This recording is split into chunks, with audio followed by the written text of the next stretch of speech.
Beneath the murky currents of a forgotten river, where sunlight fractures into trembling shards and ancient bones sleep in the silt, something stirs. The world above has no idea that history is about to split open.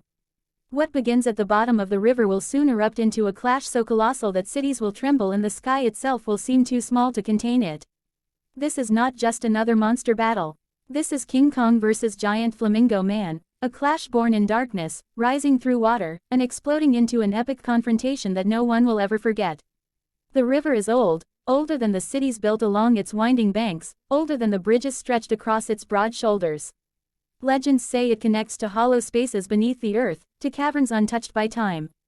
On a storm-heavy night, when thunder rolls like distant war drums, seismic tremors ripple through the riverbed. Barges shake, fish scatter. The water begins to churn from below as if something massive has awakened after centuries of slumber. Far beneath the surface, King Kong opens his eyes. He has survived battles against prehistoric beasts, armored war machines, and humanity's relentless curiosity. But this time, he has retreated into the depths, wounded not in body but in spirit. The modern world has grown louder, harsher. The skies buzz with aircraft. The seas echo with sonar. Seeking silence, Kong descended into the hidden caverns beneath the river, where ancient tunnels connect to forgotten ecosystems. There, surrounded by bioluminescent algae and cathedral-like rock formations, he has rested. Until now, the tremors are not natural. They pulse with rhythm, an intrusion, a force drilling upward from deeper still. Kong rises slowly, muscles coiling like cables beneath his thick fur.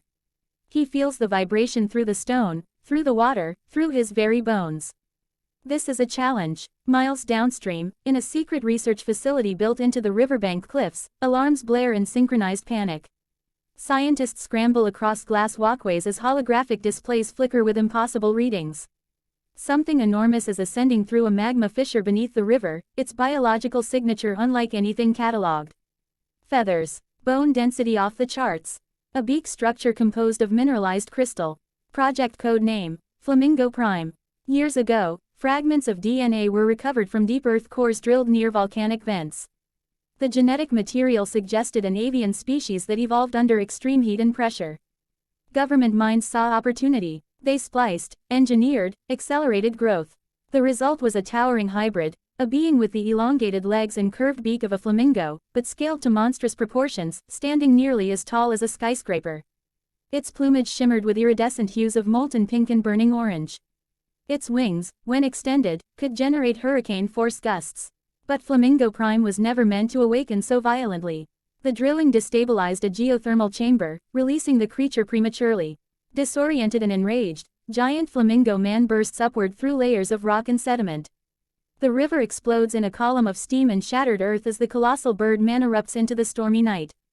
Water cascades from its vast wings as it screeches, a sound that pierces clouds and rattles windows for miles. The first thing it sees is movement beneath the surface. Kong emerges from the river in a surge of whitewater and fury. He rises like a living island, roaring into the storm as lightning frames his silhouette. The river that once seemed vast now appears like a mere trench between titans. They lock eyes, primal mammal versus engineered avian colossus. Flamingo Man steps forward on impossibly long legs, each stride displacing thousands of gallons of water. The ground quakes as it tilts its head, studying Kong with alien intelligence. Then it strikes. Its beak shoots forward like a spear, slicing through the rain. Kong barely pivots in time, the beak grazing his shoulder and carving a trench into the riverbank behind him. Mud and debris rain down. Kong counters with a thunderous punch to the creature's torso, feathers exploding into the air like flaming petals. The battle begins in the river, but it refuses to stay contained. Flamingo Man beats its massive wings, generating a vortex that churns the river into spiraling chaos. Boats are flung like toys. The research facility's glass facade shatters under the pressure wave. Kong digs his feet into the riverbed, muscles straining as he pushes against the gale. With a roar, he lunges forward, wrapping powerful arms around one of the towering legs and pulling. The creature topples sideways, crashing into the water with the force of a meteor. A tidal wave surges outward, flooding docks and sweeping vehicles from nearby roads. But Flamingo Man is not fragile. It twists its serpentine neck and clamps its crystalline beak onto Kong's forearm. Sparks fly as beak grinds against bone. Kong bellows in pain and slams his fist downward repeatedly until the grip loosens. They separate, circling in the shallows, rain cascading off fur and feathers alike. Military jets streak across the sky, drawn by satellite alerts. Searchlights cut through the storm. Missiles launch, but Flamingo Man leaps skyward with terrifying grace, wings snapping open. The downdraft sends helicopters spinning out of control. In midair, the creature becomes a silhouette against lightning, a monstrous bird man eclipsing the clouds. Kong watches, chest heaving. He knows the sky is not his domain. But he also knows the river cannot withstand prolonged destruction. With a powerful bound, he scales the collapsing riverbank and climbs toward the city skyline beyond. Flamingo Man dives. The impact shatters a suspension bridge, cables snapping like threads. Cars plummet into dark water below. Kong intercepts the creature mid-charge, and the two titans crash into a cluster of skyscrapers. Glass avalanches into the streets. Steel frameworks bend and scream. Neon lights flicker and die. On the ground, civilians flee through smoke-filled avenues as emergency sirens wail. News drones capture every second, broadcasting the clash worldwide. Social media explodes with disbelief.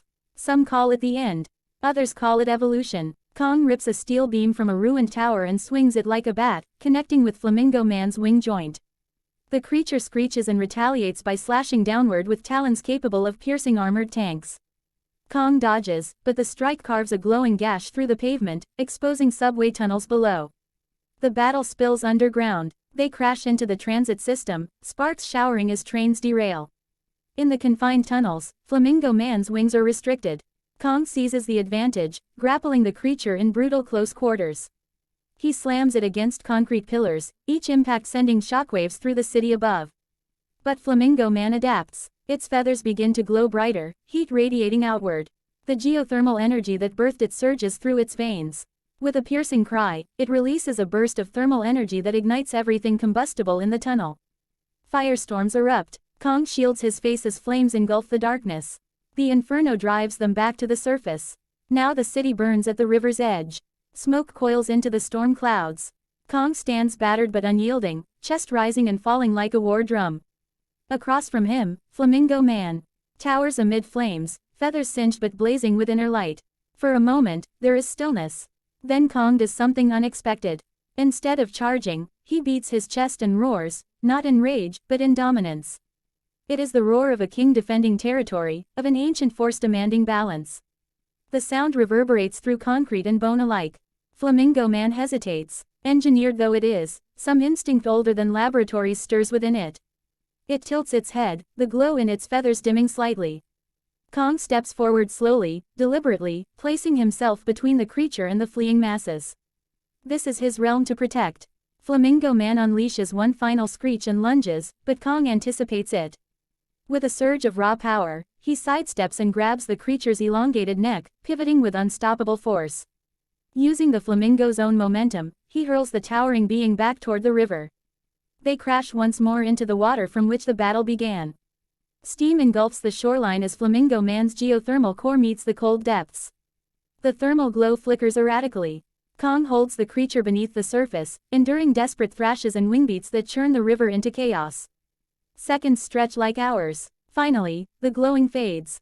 The river calms. Kong releases his grip and steps back as Flamingo Man drifts, unconscious but alive, carried by the current toward distant wetlands far from the city.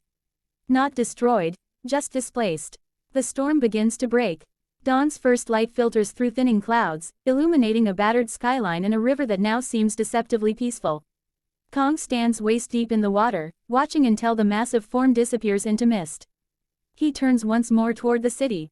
Sirens still echo, fires still smolder, but humanity endures. With a final, resonant roar that echoes across steel and stone, King Kong descends back into the depths, not in retreat, but in guardianship. Because some battles are not about annihilation.